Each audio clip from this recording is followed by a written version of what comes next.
তো বন্ধুরা, বাড়িতে কিভাবে টেস্টি টেস্টি ভেজিটেবলস খিচুড়ি বানিয়ে নেবেন চলুন রেসিপিটা জেনে নিন। প্রথমে আমি এখানে নিয়ে নিচ্ছি 1 কোটো চাল আর 1 কোটো ডাল, যেটাকে আমি ভালো করে 3-4 বার করে জলে ধুয়ে নিয়েছি। তারপর কড়াই তেল দিয়ে দিচ্ছি, তারপর দিয়ে দিচ্ছি 5 ফোড়ন, তারপর এখন দিয়ে দিচ্ছি 2টো তেজপাতা, 2টো শুকনো লঙ্কা। তারপর ভালো করে নাড়াচাড়া করে ভেজিটেবলসগুলো দিয়ে দিচ্ছি। প্রথমে দিয়েছি কুমড়োটা ভেজে নেওয়ার পর দিয়ে দিচ্ছি এখানে বিনস কুচি। তারপরে এটাও ভালো করে নাড়াচাড়া করার পর দিয়ে দিচ্ছি ফুলকপিটাও ভালো করে নাড়াচাড়া করে এখন দিয়ে দিচ্ছি ক্যাপসিকাম। তারপর সব ভেজিটেবল একসাথে ভেজে নিচ্ছি। তারপর একটু হলুদ গুঁড়ো দিয়ে আবারও ভেজে নিচ্ছি।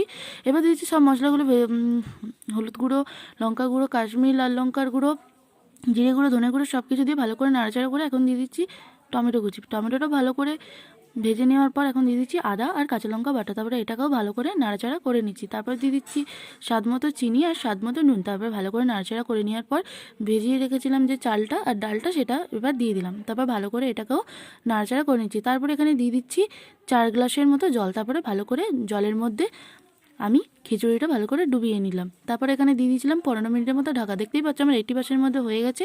তারপরে ঢাকনা খুলে দিয়ে দিচ্ছি গরম মশলা গুঁড়ো আর কয়েকটা চেরা কাঁচা লঙ্কা। তারপর ভালো করে নাড়াচাড়া করলেই একদমই রেডি আমার ভেজিটেবল খিচুড়ি। তোমাদের ভিডিওটা কেমন লাগলো? যদি ভালো লাগে থাকে অবশ্যই লাইক, কমেন্ট আর শেয়ার করে দিলো। চলো।